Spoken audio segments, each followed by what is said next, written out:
من الشیطان الغوی الشقی الرجیم بسم اللہ الوفی البلی الکریم الرحمن الرحیم الحمد للہ رب العالمین والصلاة والسلام علی سید الانبیاء والمرسلین وعلی اہل بیتہ الطیبین الطاہرین المعصومین ولعنت اللہ علی اعدائهم الملعونین.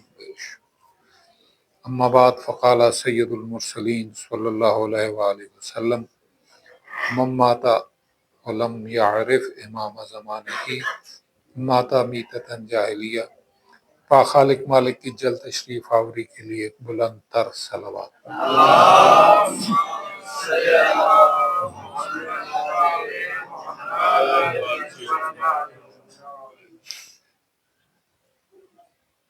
سبق دہرا لیں کہ ہماری ان محفلوں کا فقط ایک مقصد کہ ہمیں اپنے زمانے کی پاک شہنشاہ معظم کی کم از کم اتنی معرفت حاصل ہو جائے کہ ہم ان کی نالین اطہر پہ قربان ہونے میں خوشی اور فخر محسوس کریں.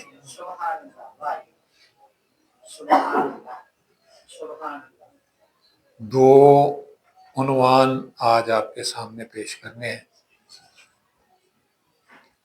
پہلا عنوان تو شہنشاہ زمانہ سرکار کی وہ تعلیم فرمائی ہوئی دعا جو مولا نے قیدی کو تعلیم فرمائی اور اس کی قید سے رہائی ہوئی اس دعا کے بارے میں. اس دعا کا میرا ذاتی تجربہ بڑا مزیدار ہے. پرانی بات ہو گئی، ہم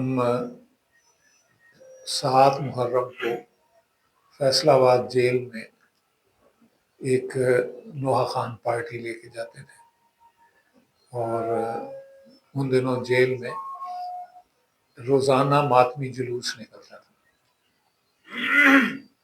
وہ ماتمی جلوس جو عام قیدی ہیں ان کی بیرکوں سے نکلتا اور ماتم کرتا ہوا سوائے موت کے قیدیوں کی جو کوٹھیاں ہوتی ان میں آتا.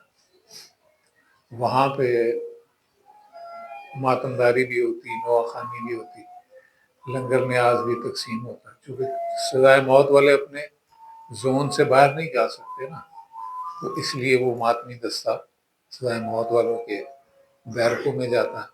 وہاں پہ ماتمداری ہوتی اور پرساداری ہوتی، لنگر نیاز ہوتا. پھر وہ واپس اپنے دوبارہ بیرکوں میں چلے جاتے. تو کافی پرانی بات ہو گئی. میں وہ نوحہ خانی شرافت ہے نا، اس کو لے کے ہم گئے وہاں نوحہ خانی کے لیے. تو جہاں سے موت والے قیدی تھے، یہ 7 محرم کی بات ہے، یہ ذہن میرے 7 محرم کو ہمیں اجازت ہوتی. تو میں نے انہیں ایک دعا سنائی. یہ ایک دعا ہے کہ شہنشاہ زمانہ نے ایک قیدی کو تعلیم دی تھی. جو بھی قیدی یہ دعا پڑھے رہائی مل جائے گی. اب وہ دعا میں نے انہیں سنائی بھی. اور ایک سزائے موت کے قیدی تھے لیاقت جعفری صاحب، ہمارے آئیوں کے ساتھی تھے، بعد میں انہیں سزائے موت ہوگی. تو میں نے انہیں کہا کہ یہ دعا لیاقت بھائی کو زبانی یاد ہے، آپ میں سے جس نے دوبارہ پڑھنی ہو وہ ان سے ہیلپ لے کے پڑھ سکتا. بات وہاں ہو گئی. عاشور والے دن ماتمی جلوس میں ایک بندہ میرے پاس آیا. ملک صاحب میں نے پچھاڑیا جی. میں کہا نہیں سوری، 7 محرم جیل چ ملاقات نہیں سی. میں کہا بالکل ہوئی سی، آ گیا ذہن سے. وہ 8 محرم میں لیاقت نو کیا مینو دعا پڑھا. میں کہتی قید ختم کرانی، مینو دعا پڑھا. ہاں جی 8 محرم نے مینو دعا پڑھائی. 9 محرم نو میری رہائی آ گئی. اج میں تہاڈے سامنے مولا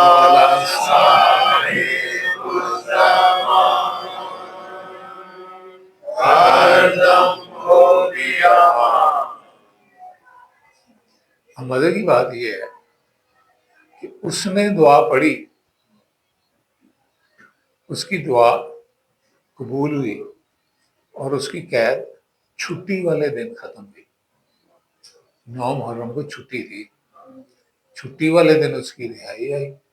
اچھا، اس میں یہ میرا بھی تجربہ ہے 2 دفعہ کا. جب رہائی آ جائے نا تو جیل والے کہتے ہیں منٹوں پہلے جیلوں باہر کڈو، فٹافٹ باہر نکلے.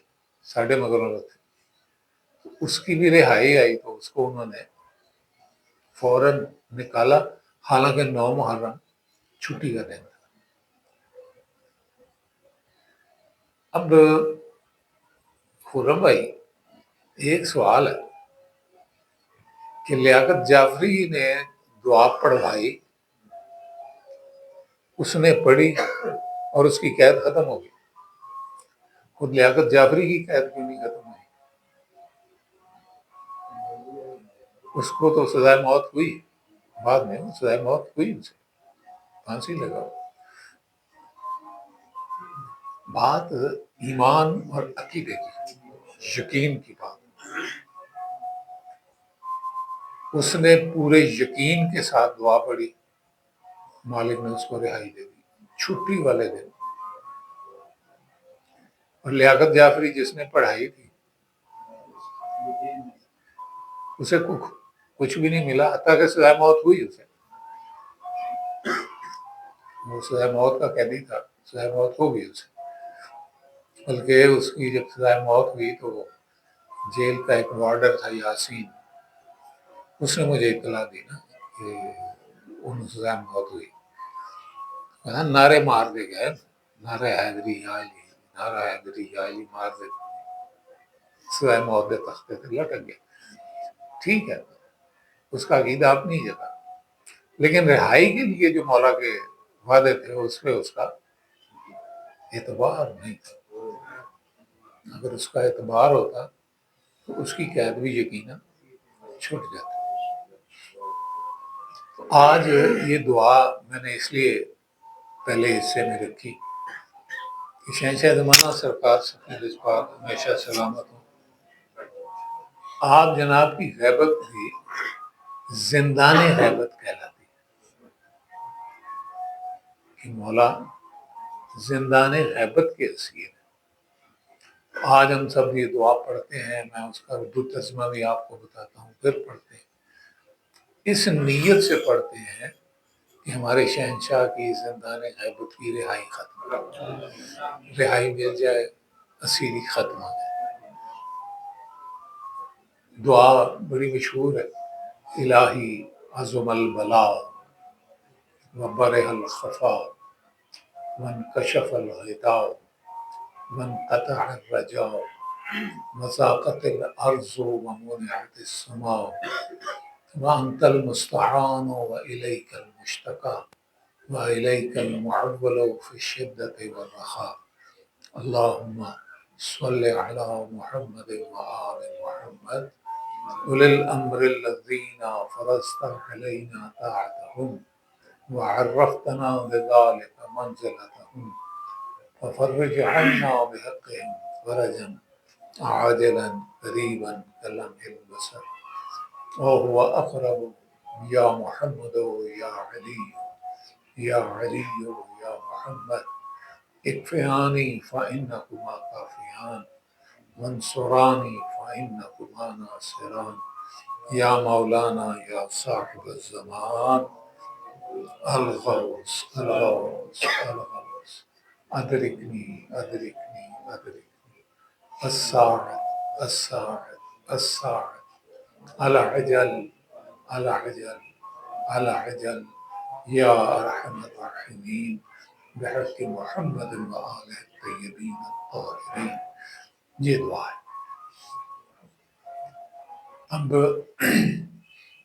ہم نے پڑھی اس نیت سے کہ ہمارے مولا کی زندان غیبت میں سے رہائی ابھی سے بھی پہلے۔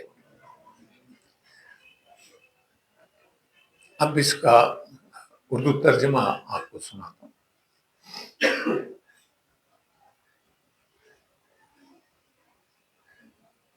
خدایا مصیبت عظیم ہو گئی اور اتمام حجت روشن ہو گئی اور پردہ اٹھ گیا اور زمین تمام تر وسعت کے باوجود تنگ ہو گئی اس چیز سے جس پر آسمان وسیع ہے۔ اے میرے رب ہم تجھ ہی پر توکل کیے ہوئے ہیں ہر خوشی اور ناخوشی میں۔ خدایا درود بھیج محمد وآل محمد صلی اللہ علیہ اجمعین پر، جن کی اطاعت کا آپ جناب نے ہمیں حکم فرمایا ہے، اور حضرت قائم آل محمد اجل اللہ تعالیٰ شریف کے ذریعے سے ان جناب کے سکون میں تاجیل فرما، ان جناب کی عزت کو ظاہر فرما۔ اے محمد، اے علی، اے علی، اے محمد میرے لیے کفایت فرمائیں، بے شک آپ دونوں ہی کفایت فرمانے والے ہیں۔ اور آپ جناب میری نصرت فرمائیں، بے شک آپ جناب ہی میری نصرت فرمانے والے ہیں۔ اے محمد، اے علی، اے علی، اے محمد میری حفاظت فرمائیں، بے شک آپ دونوں ہی میری حفاظت فرمانے والے ہیں۔ اے میرے مولا، اے صاحب الزمان، اے میرے مولا، اے صاحب الزمان، اے میرے مولا، اے صاحب الزمان، فریاد ہے، فریاد ہے، فریاد ہے، میری مدد فرمائیں، میری مدد فرمائیں، میری مدد فرمائیں، مجھے امان عطا فرمائیں، مجھے امان عطا فرمائیں، مجھے امان عطا فرمائیں۔ اب یہ دعا انتہائی عظیم معنی اور مطالب کے اوپر مشتمل ہے۔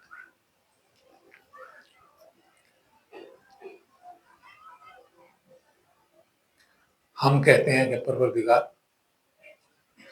مصیبت عظیم ہو گئی،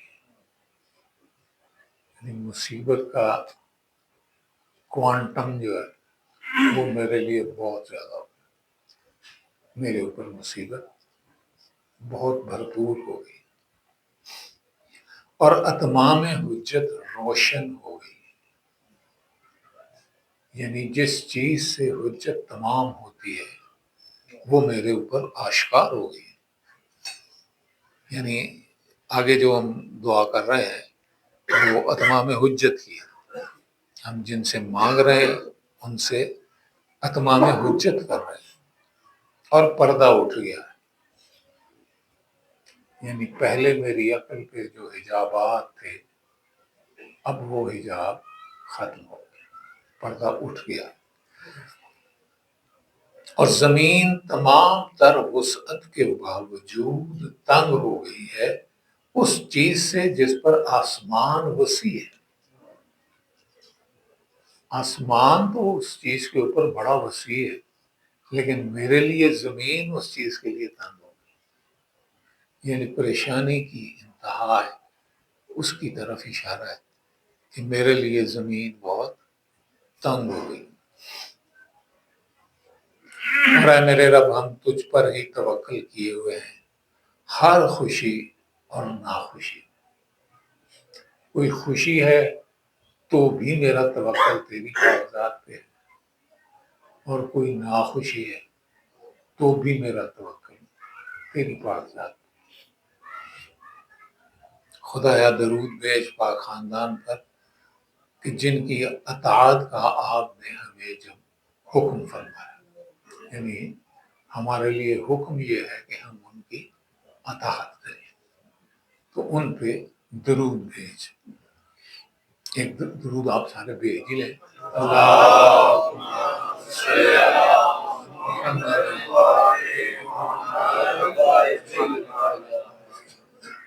اور حضرت قائم آل محمد کے ذریعے سے ان جناب کے سکون میں تاجیل فرما۔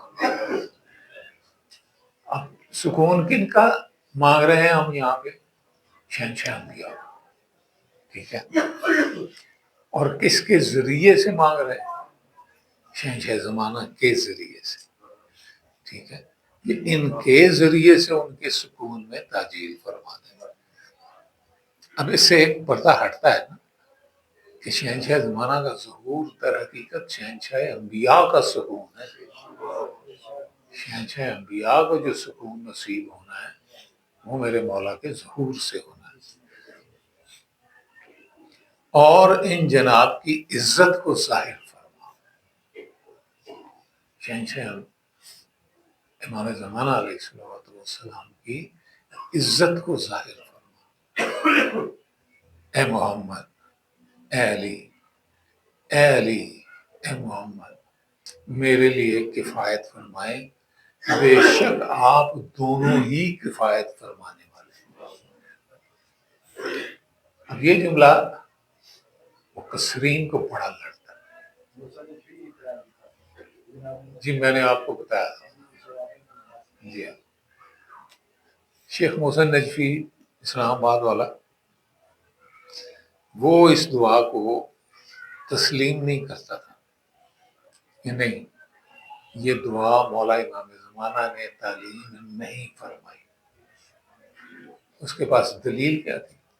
دلیل یہ تھی کہ اس میں ہم کہتے ہیں اے محمد، اے علی، اے علی، اے محمد، میری کفایت فرمائیں، بے شک آپ ہی میری کفایت فرمانے والے ہیں، ٹھیک ہے۔ اس کو یہ چیز لڑتی تھی، کہتا نہیں، یہ امام نہیں فرما سکتے، یہ توحید کے خلاف ہے۔ بہرحال پہترے ہوئے گا، بالکل پہترے ہوئے گا، اور ساری اج دی گفتگو دے جواب وچ ہوئے تے تھوڑا جہا ہور کوڑے مرزا کھچ پا رہے ہوں۔ پھر ان دونوں ہستیوں کا اس میں پاک لے کے ہم کہتے ہیں کہ اے محمد، اے علی، اے علی، اے محمد، میری نصرت فرمائیں، بے شک آپ ہی میری نصرت فرمانے والے ہیں، ٹھیک ہے۔ پھر ہم عرض کرتے ہیں کہ میری حفاظت فرمائیں، بے شک آپ ہی میری حفاظت فرمانے والے ہیں۔ اے میرے مولا، اے میرے صاحب الزمان، اے میرے مولا، اے صاحب الزمان، اے میرے مولا، اے صاحب الزمان، فریاد ہے، فریاد ہے، فریاد ہے، الغوث، الغوث، الغوث، فریاد ہے، ادرکنی، ادرکنی، ادرکنی، میری مدد فرمائیں، میری مدد فرمائیں۔ الساعت، الساعت، الساعت، اسی گھڑی، لیٹ نہیں کرنی، اسی گھڑی میری مدد فرمائیں۔ العجل، العجل، العجل، تاجیل فرمائیں، تاجیل فرمائیں، تاجیل فرمائیں، برحمتک یا ارحم الراحمین۔ یہ اس دعا کا ترجمہ ہے جو مولا نے ایک قیدی کو عطا فرمائی قید سے رہائی کے لیے۔ میرے خیال میں ایک دفعہ پھر پڑھتے ہیں عربی کی دعا اسی نیت سے کہ ہمارے مالک کے زندان غیبت سے رہائی میں تاجیل ہو۔ بسم اللہ الرحمن الرحیم۔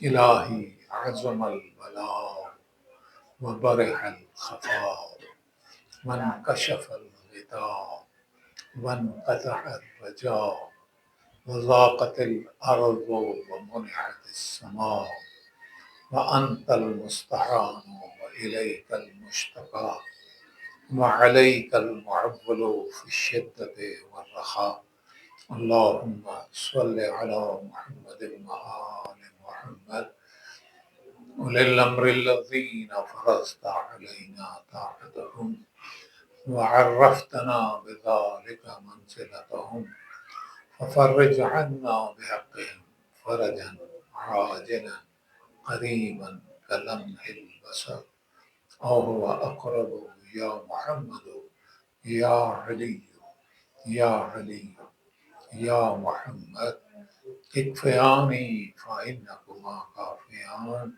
وانصراني فإنكما ناصران يا مولانا يا صاحب الزمان الغوث الغوث الغوث أدركني أدركني أدركني الساعد الساعد الساعد على عجل على عجل على عجل يا أرحم الراحمين بحق محمد وآله الطاهرين اللهم صل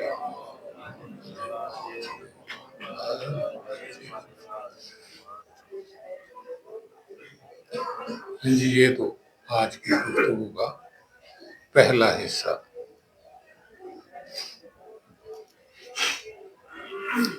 دوسرا حصہ بالکل ہی مختلف نوعیت کی بات. آج آپ کو حضرت سلمان فارسی کی کچھ باتیں سنانی ہیں. ٹھیک ہے، بلکہ سلمان محمدی کہتے ہیں. سلمان محمدی کی کچھ باتیں سنانی.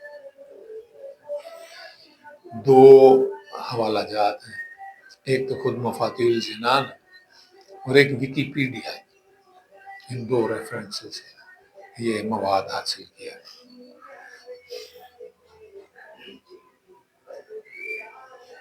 جناب سلمان کا پیدائشی نام روزبا خوشنودان.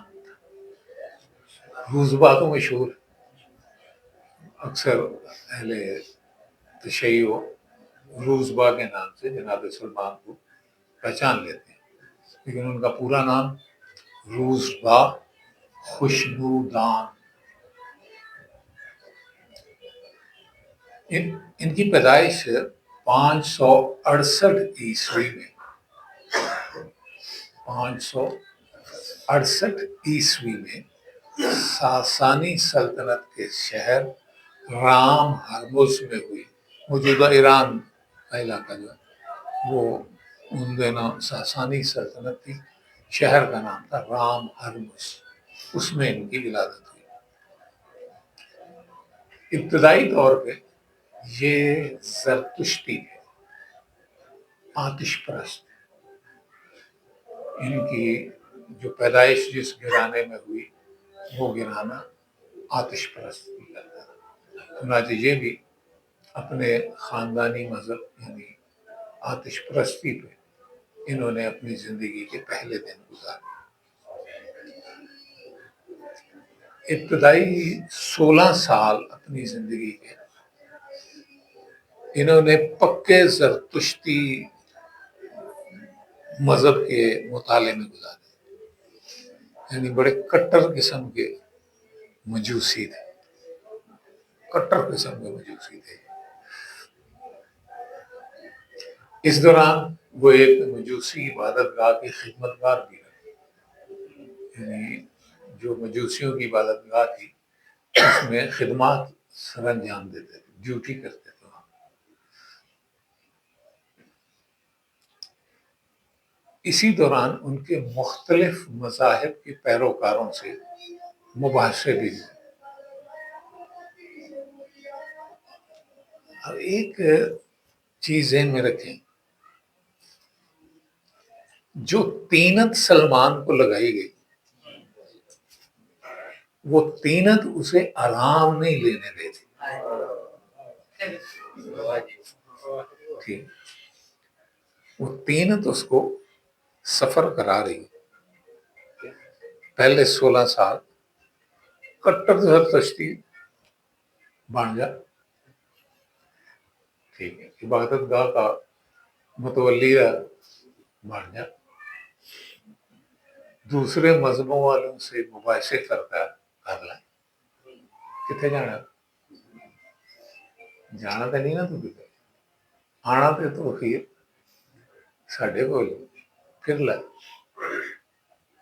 اب اس میں یہ جو اس کو پھیرا ٹورا دیا گیا، اس پھیرے ٹورے میں سلمان کی اندر کی جو ایک دنیا تھی اس میں پختگی پیدا کی جا رہی ہے. اب وہ کچے مزاج کا بندہ نہیں ہے، پکے مزاج کا بندہ. ٹھیک ہے، زرتشتی ہے تو وہ بھی پکا، آتش پرستی ہے پکی ہے، دوسرے مذہبوں والوں سے مباحثے کرتا ہے. 3 سال یعنی 16 سال میں انہوں نے یہ مباحثوں کا دور شروع کیا. 3 سال بعد ان کی ملاقات ایک مسیحی گروپ سے ہو جاتی. اب ان مسیحیوں کی تبلیغات سے متاثر ہو گئے سلمان خود مسیحی بن گیا. ٹھیک، پہلے زرتشتی تھا، اب مسیحی ہو گیا. 18 سال میں مسیحی ہو گیا.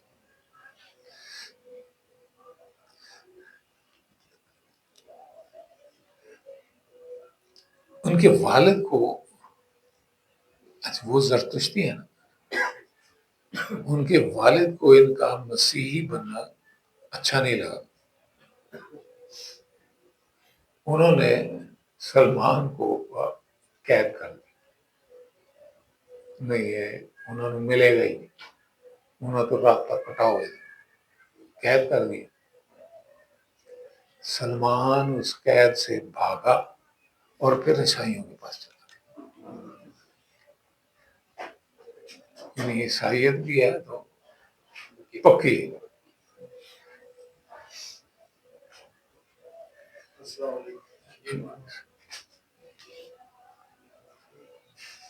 اس کے بعد سلمان نے مغربی ایشیا کے ملکوں کے دورے شروع کر دیے.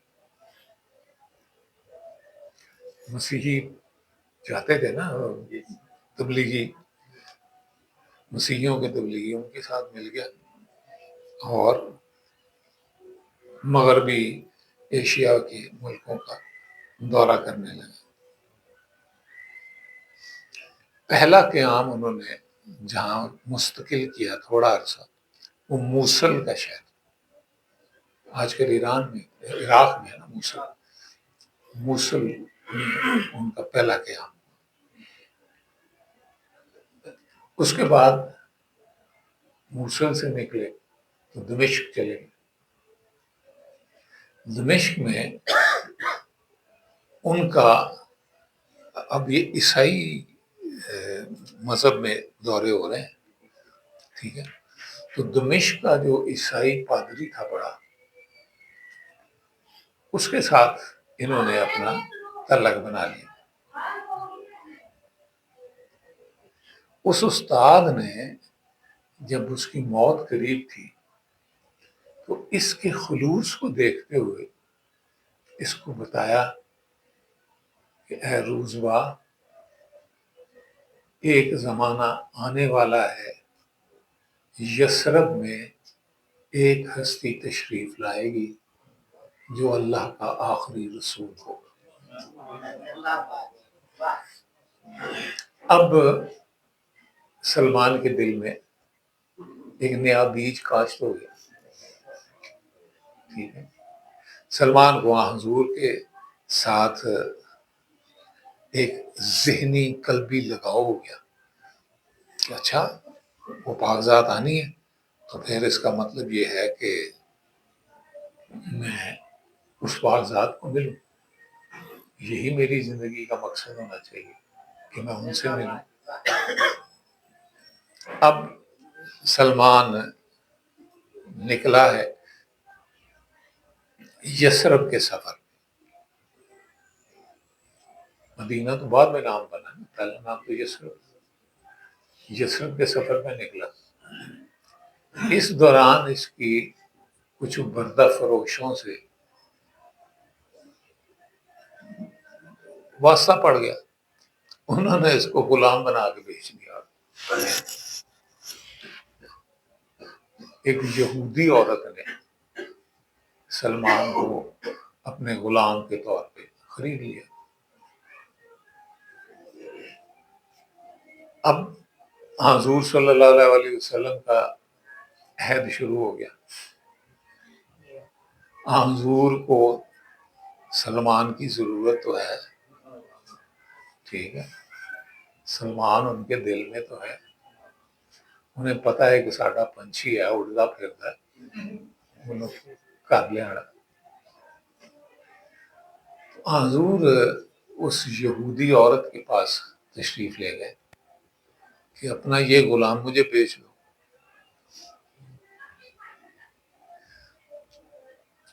اس نے کہا نہیں، میں نے نہیں بیچنا۔ حضور نے تھوڑا اس پہ زور دیا، وہ سمجھ گئی کہ انہیں اس غلام میں کوئی خاص دلچسپی ہے۔ اس نے بھی بڑی عجیب قیمت رکھی۔ وہ کہتی ہے کہ اس کی قیمت یہ ہے، یہ 300 درخت کھجور کے لگائے، جب وہ کھجور پھل دینے لگے گی تو میں اس کو آزاد کر دوں گا۔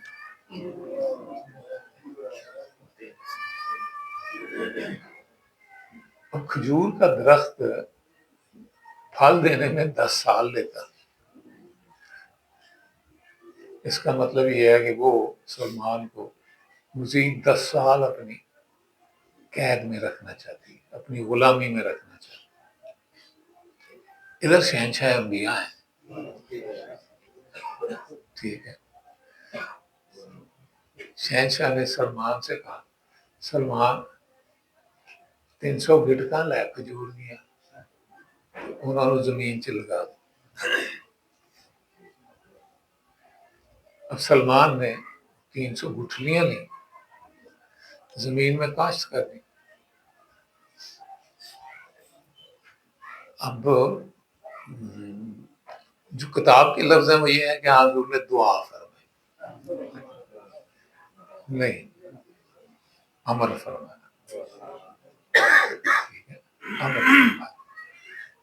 وہ 300 گٹھلیاں فوراً 300 درخت بن گئے اور درختوں میں پھل لگ گیا۔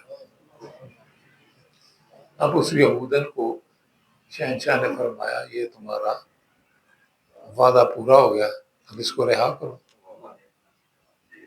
چنانچہ سلمان کو رہائی مل گئی۔ اب اتنے لمبے سفر کے بعد سلمان اپنی منزل پہ پہنچ گیا، ٹھیک ہے، جس منزل کی اسے طلب تھی وہ اس منزل پہ پہنچا۔ اب جب اس نے اپنی آنکھوں سے یہ معجزہ دیکھ لیا تو اب تو حضور پہ ایمان میں کوئی شک نہیں نہ رہا، ٹھیک ہے، پکا ایمان ہوا اور پکا حضور کا مرید بن گیا۔ اب ابھی اسلام پتہ نہیں لایا کہ نہیں لایا، لیکن سلمان حضور کے ہاتھ میں بک گیا ہے، یوں سمجھ۔ وہ شعر ہے نا کہ گاہک ہی ایسا یکتا تھا میں نے خود کو بیچ دیا۔ تو سلمان نے اپنا آپ حضور کے سامنے بیچ دیا۔ ابو ہریرہ بڑا مشہور صحابی ہے نا، مشہور، اس نے جناب سلمان کو خطاب دیا کہ یہ 2 کتابوں کا عالم ہے، ایک قرآن کریم اور دوسری انجیل، یہ 2 کتابوں کا عالم ہے۔ حضرت سلمان 4 رکنوں میں سے ایک رکن ہے، ٹھیک ہے، اور ان کے بارے میں شہنشاہ انبیاء صلی اللہ علیہ وسلم نے ارشاد فرمایا کہ سلمان منا اہل البیت، سلمان ہم اہل بیت میں سے ہیں اور ہم مسلک نبوت و عصمت سے وابستہ ہے۔ اب سلمان کے لیے کچھ اور احادیث ہیں، ایک ایک کر کے سناتا ہوں اور مزہ آپ نے خود لینا۔ چھ انبیاء صلی اللہ علیہ وسلم نے فرمایا کہ سلمان وہ دریا ہے جو خشک نہیں ہوتا۔ سلمان وہ دریا ہے جو خشک نہیں ہوتا اور وہ خزانہ ہے جو ختم نہیں ہوتا۔ سلمان وہ خزانہ ہے جو ختم نہیں ہوتا۔ سلمان ہم اہل بیت میں سے ہے جو حکمت بخشتے ہیں اور برہان عطا فرماتے ہیں۔ مولا میرے کائنات سدا سلامت رہیں، آپ نے فرمایا کہ سلمان لقمان حکیم جیسا ہے۔ سلمان لقمان حکیم جیسا ہے، اور میرے چھٹے شہنشاہ نے اس سے ایک قدم آگے بڑھ کے فرمایا کہ سلمان لقمان حکیم سے بہتر ہے۔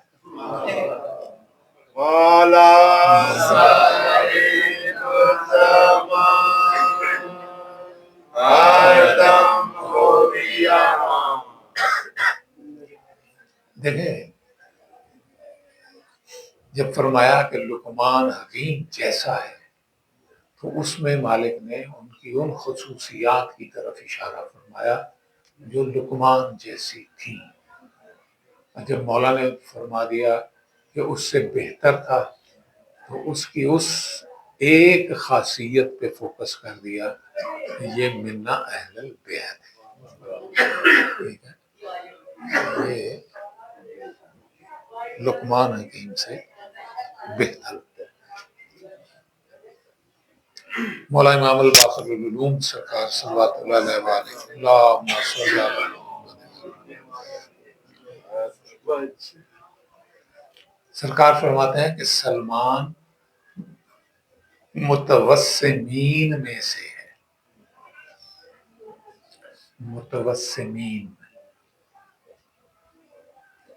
متوسمین ایسے لوگوں کو کہتے ہیں جو معاشی یا سماجی حالت میں درمیانے درجے، مڈل کلاس۔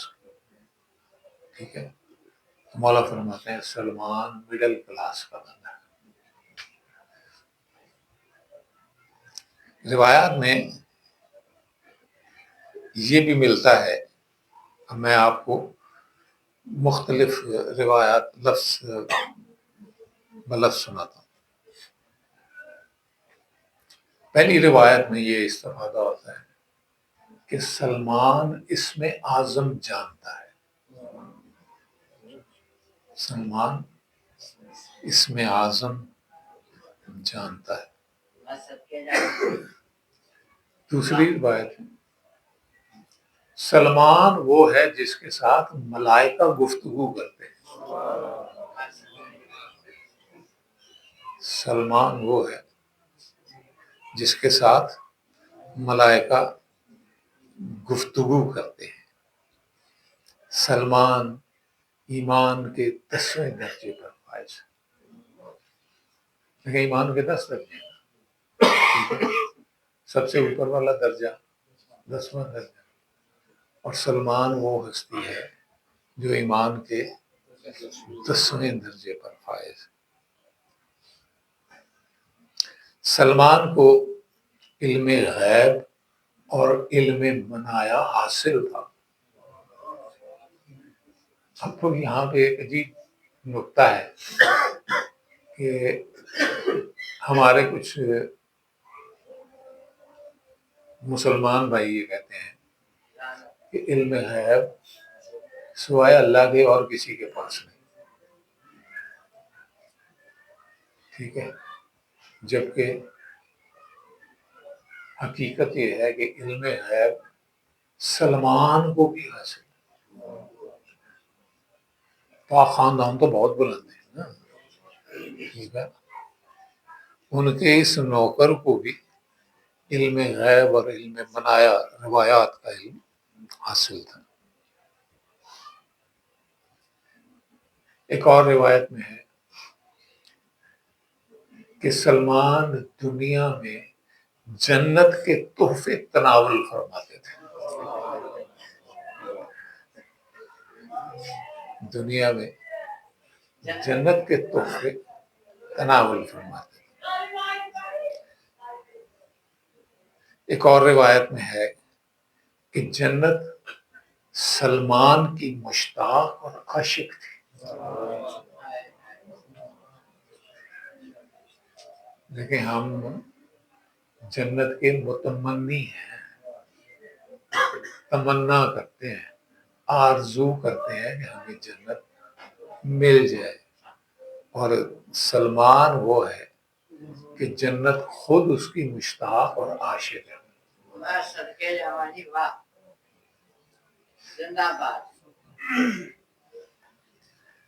بہت بڑی بات ہے اس روایت میں کہ اللہ عز و جل اور حضرت صلی اللہ علیہ وآلہ وسلم یہ دونوں سلمان سے محبت کرتے تھے۔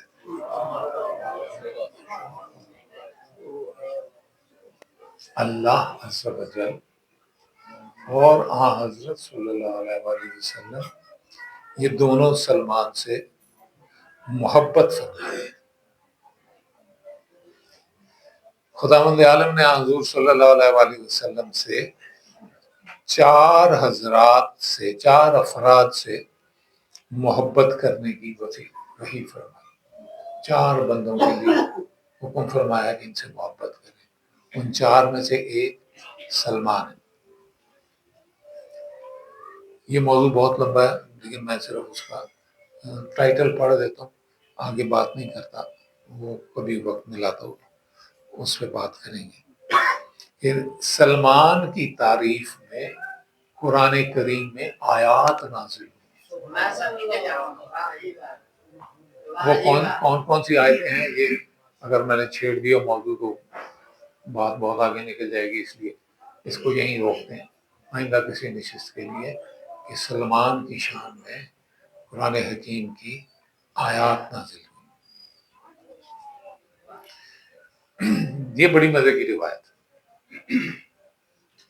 اس روایت میں ہے کہ جبریل جب حضرت صلی اللہ علیہ وآلہ وسلم پر نازل ہوتے تو خداوند متعال کی جانب سے پیغام دیتے تھے کہ وہ سلمان کو سلام پہنچائیں اور انہیں علم منایا و بلایا و انصاب سے مطلع فرمائیں، یعنی اللہ خود سلمان پہ سلام بھیج رہا تھا اور ان کو علم بلایا، علم منایا اور علم انصاب کے بارے میں حکم دیا کہ یہ علوم سلمان کو دیں۔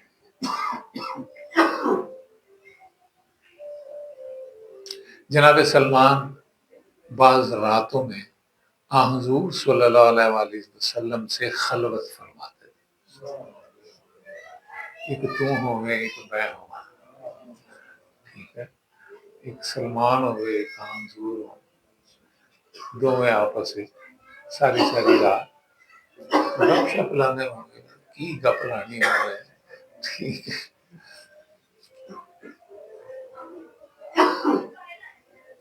یہ جملہ بڑا قیمتی ہے۔ حضور اور مولا میر کائنات صلوات اللہ علیہ مجمعین نے انہیں ایسے اسرار تعلیم فرمائے جنہیں کوئی دوسرا برداشت کرنے کی صلاحیت ہی نہیں رکھتا،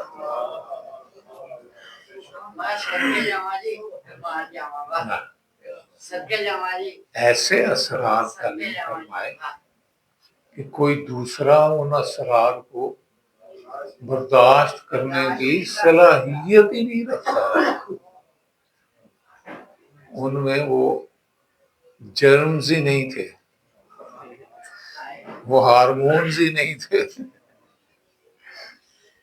ان کے ڈی این اے میں ہی وہ چیزیں نہیں تھیں جس سے اسرار الہی حاصل ہو سکے۔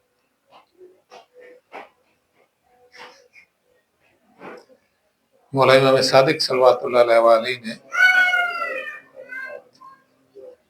ارشاد فرمایا کہ سلمان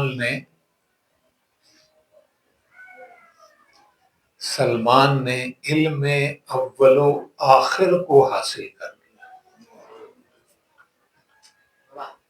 دیکھیں یہاں پہ بریک لگتی ہے مجھے کہ ہمارے شیعہ لوگ کچھ ایسے ہیں جو معصومین میں یہ فضیلت نہیں مانتے کہ انہیں اول و آخر کا علم۔ یہاں سلمان کے بارے میں کہ سلمان کو اول و آخر کا علم تھا، اور سلمان وہ دریا ہے جو سوکھتا نہیں۔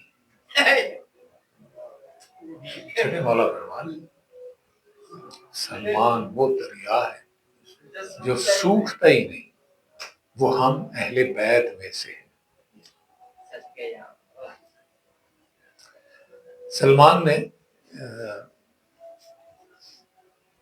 جب جنگ خندق ہوئی تو جو خندق کھودی گئی، خندق کھودنے کا مشورہ جناب سلمان نے دیا تھا،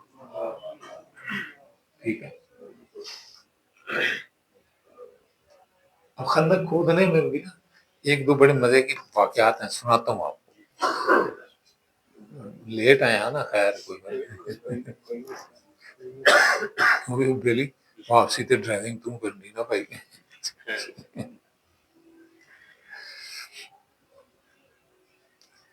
خندق کھود رہے تھے نا، تو ایک بڑا سا پتھر آ گیا، سب صحابہ کرام نے زور لگایا کہ پتھر ٹوٹے، پتھر نہیں ٹوٹا۔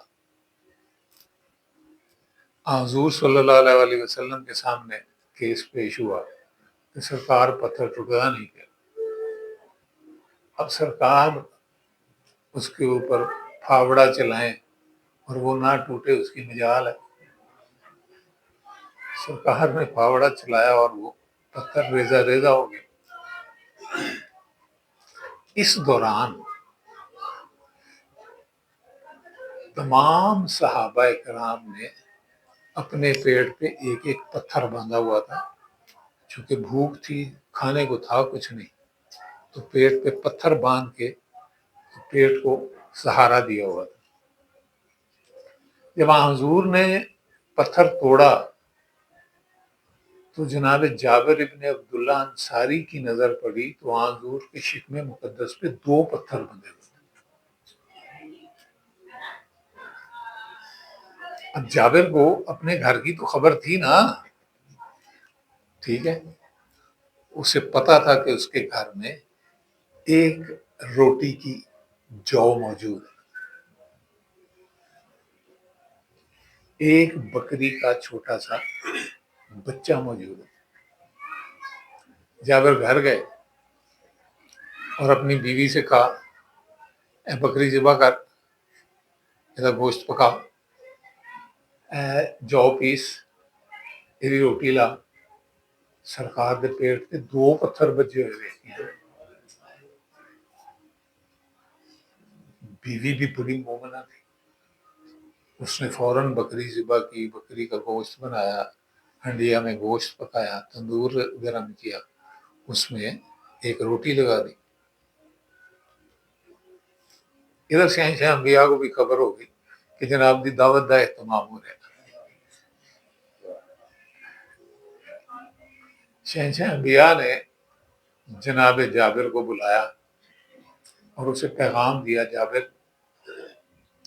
اپنی بیوی سے کہو کہ جو دیگچی سالن والی ہے ادھر ٹکنا نہیں چکنا، جیڑے تندور چ روٹی لائی ہے روٹی تندور چ رہے، باہر نہ نکلے۔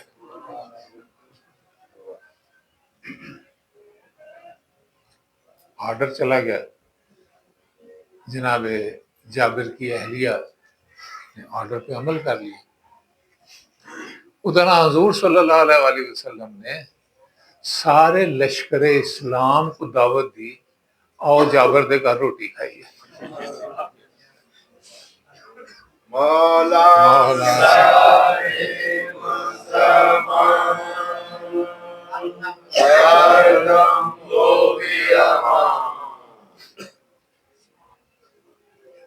اب روٹی کنی ہے؟ ایک سالن کنا ہے؟ ایک دیش کی کنا وہ بکری کا بچہ کتا ہونا 2 کلو 3 کلو گوشت ہونا، اس وقت سرکار نے سارے لشکر نو دعوت دیتی اور روٹی کھائیے۔ جناب جابر پریشان ہو، انہوں نے اپنی بیوی نے کہا پلیے لوگ سرکار نے تے سارا لشکر ہی ساتھ لے آئی۔ وہ مومنہ آگے سے کامل الایمان تھی، اس نے کہا لشکر کو حضور نے بلایا؟ اس نے کہا ہاں حضور نے بلایا۔ تو بڑے ایمان سے کہتی ہے تو پھر کھانے کا بندوبست بھی تو حضور ہی کریں گے نا، سانوں کا بھی فکر سرکار جانن تے لگر جان لے جی۔ بروایت تقریباً 1000 افراد پہ مشتمل تھا لشکر جو اس وقت خندق کھود رہا تھا۔ 500 بندوں کی شفٹ لگتی تھی، 500 بندے 2 گھنٹے ڈیوٹی کرتے سن، ٹائی کرتے سن، پھر وہ ریسٹ کرتے سن، اگلا 500 بندہ آ جاتا تھا۔ شفٹیں چل رہی تھیں 500 بندوں کی۔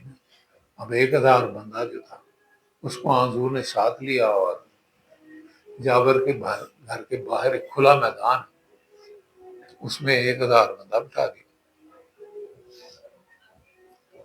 فرمایا تھا نا اس کی بیوی سے کہ دیشکی کا ڈھکنا نہیں اٹھانا، تندور سے روٹی نہیں نکالنی۔ اس کے گھر سے ایک برتن ڈونگا کہہ لو سالن والا وہ منگایا، اس میں سالن ڈالا، تندور میں سے روٹیاں نکالیں، 5 بندوں کا سالن، 5 بندوں کی روٹیاں، یہ 5 بندوں کا پیکج بنا کے باہر بھیج دیا، وہ 5 بندے کھاؤ۔ ان 5 کو لنگر پہنچا کے پھر جناب جابر اندر آیا تو 5 کا اور لنگر مل گیا۔ اب 5 بندوں کا لنگر جا رہا ہے، 1000 بندے کا لنگر پورا 5 کر کے۔ بات یہیں پہ ختم نہیں ہوئی، جناب سرکار انبیاء نے فرمایا کہ یہ جو لوگ، یہ جو مزدوری کرنے والے لوگ، ان کے گھر میں بھی تو لوگ بھوکے ہیں۔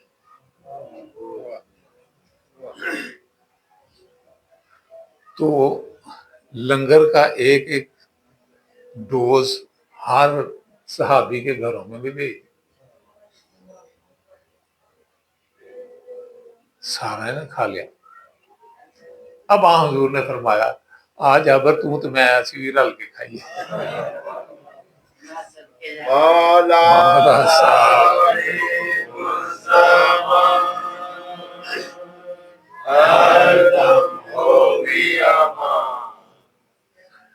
اب سلمان اور جابر نے بھی مل کے لنگر کھایا۔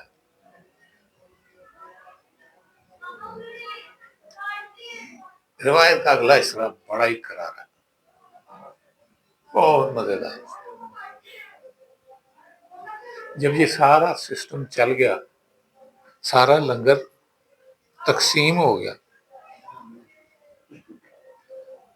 تو جناب جابر کے گھر کے باہر وہ بکری کا بچہ مزے سے پھر چل رہا ہے۔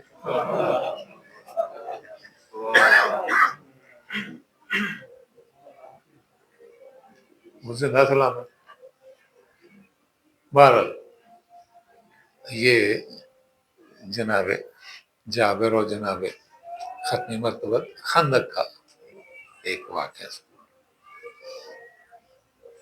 دوسری خلافت میں سلمان کو مدائن کا گورنر بنایا گیا. مدائن عراق کا ایک شہر، اور اس کی گورنری کے لیے بھی سلمان کو جب آفر ہوئی تو سلمان نے کہا مالک میرا اے وے تو نہیں،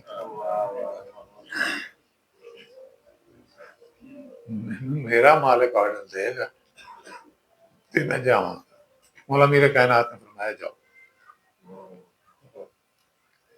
اب سلمان روانہ ہو گیا مدائن کی طرف. مدائن والوں کو خبر ملی کہ جی ساڈا گورنر آ رہے ہیں.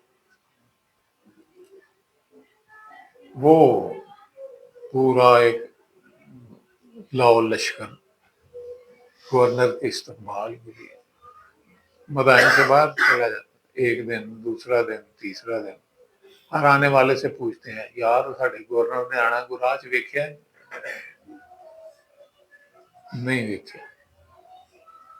ایک دن ایک بابا جی اونٹ پہ بیٹھے ہوئے اندر آ رہے تھے تو مدائن والے نے پوچھا وہ ساڈے گورنر صاحب نے آنا کو راہ چ ملیا نہیں. سلمان بھی سواد ہی لینا، سواد لینا کہنا تہاڈے گورنر دا نام کی ہے؟ وہ کہتے ہیں گورنر کا نام ہے سلمان. کہتے جی سلمان گورنر ہے تو پھر میں ہی ہوں، میں ہی گورنر ہوں. لوگ کی حیران ہوئے. خیر گورنر صاحب نو لے کے گورنر ہاؤس پہنچایا. جڑا پہلا گورنر ہاؤس سی بڑا عالی شان محل نما. تو جناب سلمان فرماتے ہیں یہ گھر میرے لیے؟ ہاں جی جناب گورنر ہو. نہ میں نے یہاں نہیں رہنا. کہاں رہنا؟ مسجد میں.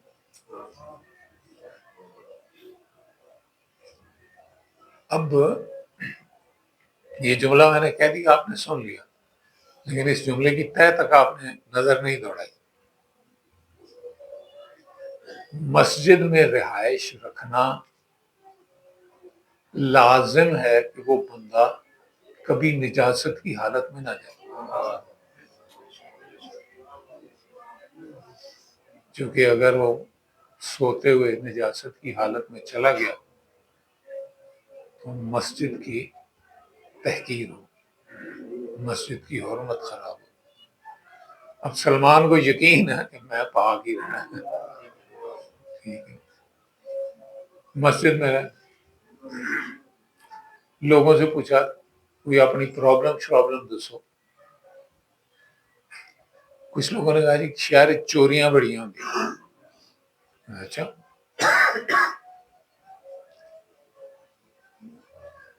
ایک کتے کو بلایا، کتے کو مسجد کے باہر بلا کے کہتے ہیں جا شہر کے سارے کتے اکٹھے کر کے جا.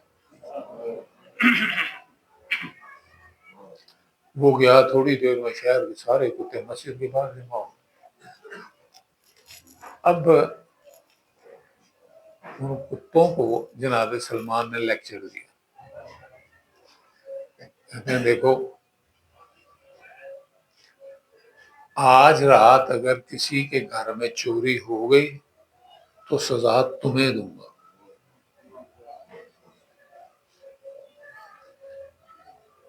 اب شاہ جی ایک چھوٹی سی بات ہے یہاں پہ، رات کو باہر گلی میں پھرنے والا ہر بندہ چور تو نہیں ہے، عام بندے بھی ہوں.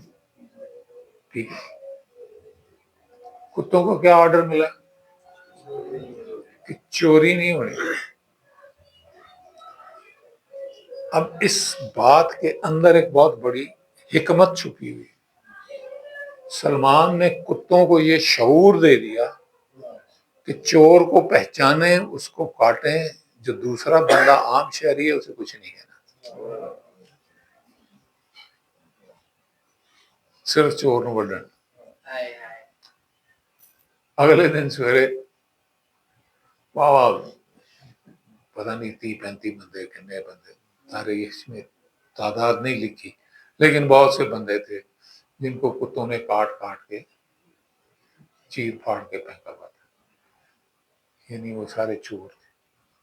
چوریاں ختم ہو گئی۔ ایک اور شکایت آئی، اس شکایت میں جناب سلمان سے کہا گیا کہ فلاں دکاندار جو ہے وہ کم تول کے دیتا،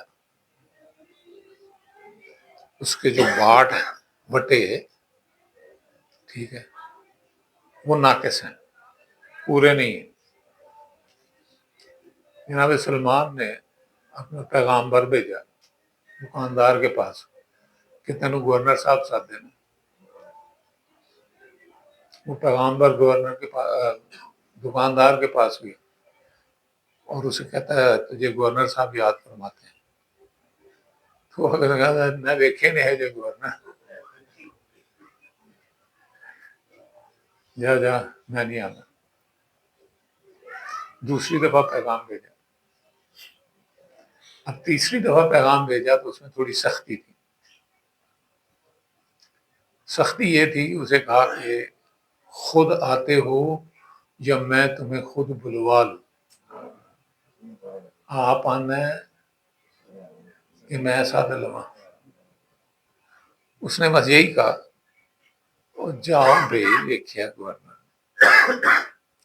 اب جو بندہ پیغام لے کے گیا تھا اس کو جناب سلمان نے حکم دیا تھا کہ اگر وہ نہ آئے تو وہ جو پتھر ہیں، باٹ ہیں، اوزان ہیں، وزن کرنے والے، ان کو کہنا کہ سلمان کہتا تھا انہوں میرے تک پہنچا دو۔ مولا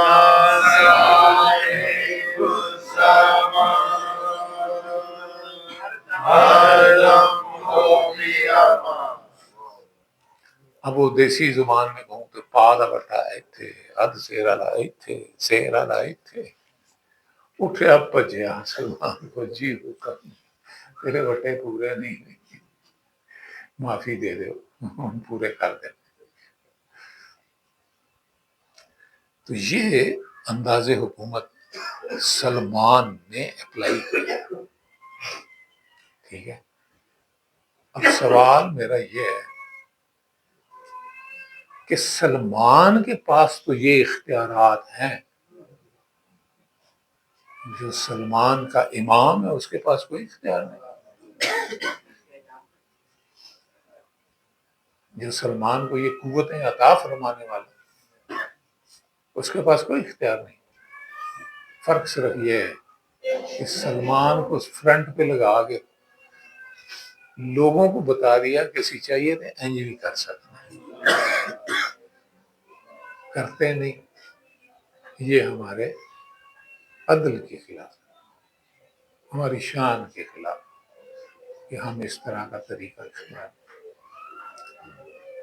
بہرحال سلمان مدائن میں اس دنیا سے کوچ کر گئے۔ مولا میرے کائنات کو مدینے میں، کائنات جس کے سامنے ہے اس کے لیے کوئی مشکل تو نہیں ہے نا۔ مولا میرے کائنات کو پتہ چل گیا کہ سلمان پیالہ کر گیا، مولا خود مدائن پہنچے، اپنے ہاتھوں سے سلمان کو غسل دیا، اپنے ہاتھوں سے سلمان کو کفن دیا، اور سلمان کے کفن کے اوپر ایک شعر لکھا عربی۔ وہ شعر تو مجھے اس وقت زبانی یاد نہیں، ترجمہ یاد ہے، ٹھیک ہے۔ شعر لکھا مولا نے کہ جس وقت کسی ایسی ہستی کے پاس مہمان جانا ہو کہ جو صاحب اختیار ہے تو پھر مہمان گھر سے کھانے پینے کی چیزیں ساتھ لے کے نہیں جاتا۔ سلمان جس کے پاس جا رہا ہے وہ صاحب اختیار، اب سلمان کے پاس کچھ ہے نہیں ہے اس کی پرواہ نہیں ہے۔ سلمان اس صاحب اختیار کے پاس جا رہا ہے۔ بہرحال مولا میرے کائنات نے سلمان کو دفن کیا، اور روایات میں ہے کہ سلمان کی نماز جنازہ میں 70,000 صفیں ملائکہ کی شامل، 70,000 صفیں ملائکہ کی شامل۔ اب عربی روایات میں جب اس طرح کی روایت آئے اور صف کا لفظ استعمال ہوئے تو اس میں کم از کم 1,000 افراد کی موجودگی ہو تو صف کہلاتی، ٹھیک ہے؟ تو 70,000 صفیں، گنتی کر لو بھی آپ کی، 70,000، 70 لاکھ، 70 کروڑ فرشتے جدی نماز جنازہ شریک ہو جائے، ٹھیک ہے؟ کیوں نہ ہو؟ سلمان ہے، منا اہل البیت، منا اہل البیت کی منزل والا اس دنیا سے گیا۔ بہرحال یہ تھی چھوٹی سی حضرت سلمان کی آپ بیتی کہہ لے، جگ بیتی کہہ لے۔ سلمان وہ دریا ہے جو خشک نہیں۔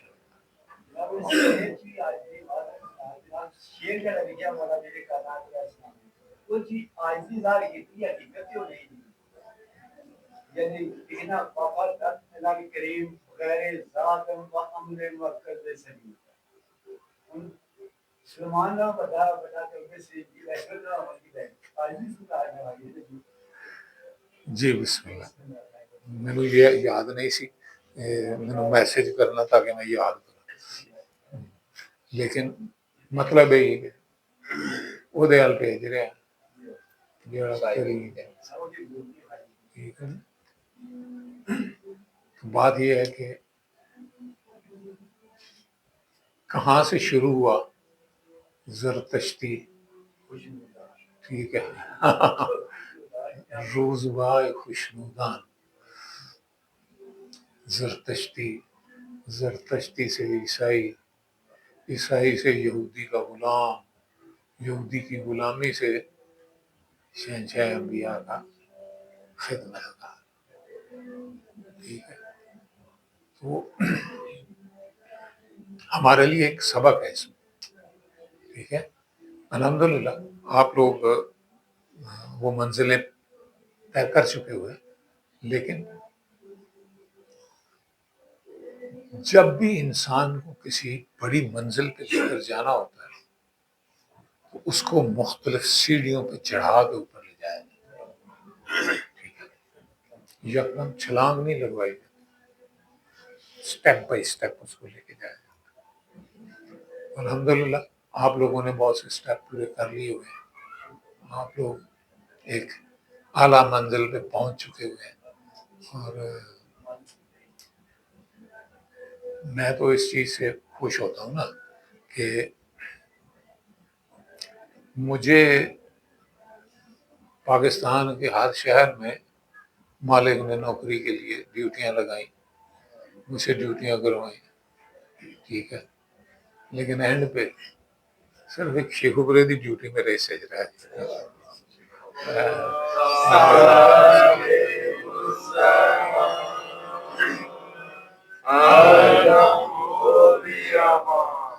بس یہی ایک ہے۔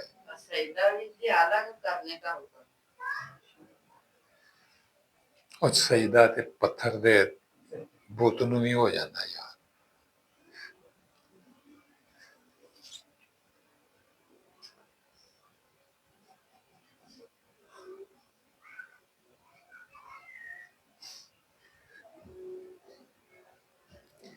چل بھائی بند ہو جا، تیری باری ختم ہو گئی۔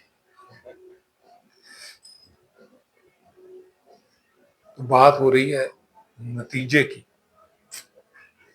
کہ منزلیں اور سیڑھیاں جتنی بھی آئیں انہیں خوشی سے قبول کریں، ٹھیک ہے، اس ایمان کی پختگی کے ساتھ یہ جو سیڑھی آ رہی ہے یہ مجھے ایک قدم اوپر لے کر جائے گی، نیچے نہیں لائے گی، ٹھیک ہے، اور جس سیڑھی اوپر لے کر جاتی ہے وہ سیڑھی مالک کے قدموں سے ہی نکلتی ہے، ٹھیک ہے۔ یہ یقین جانے کہ خداوند عالم نے ہمیں مرشد کریم کے روپ میں جو پاک ذات عطا فرمائی ہے اس کی حقیقت کیا ہے یہ نہیں جانتے، فیکٹ ہے، وہ کیا ہے ہمیں نہیں پتا، ہمیں صرف اتنا پتا ہے کہ ہمارے لیے یہ پاک ذات مرشد ہے، اصل میں وہ پاک ذات کیا ہے یہ ہمیں علم نہیں ہے، ٹھیک ہے، یہ اس کا احسان ہے کہ اس نے ہمارے لیے اپنی پاک ذات کو بطور مرشد سامنے کر،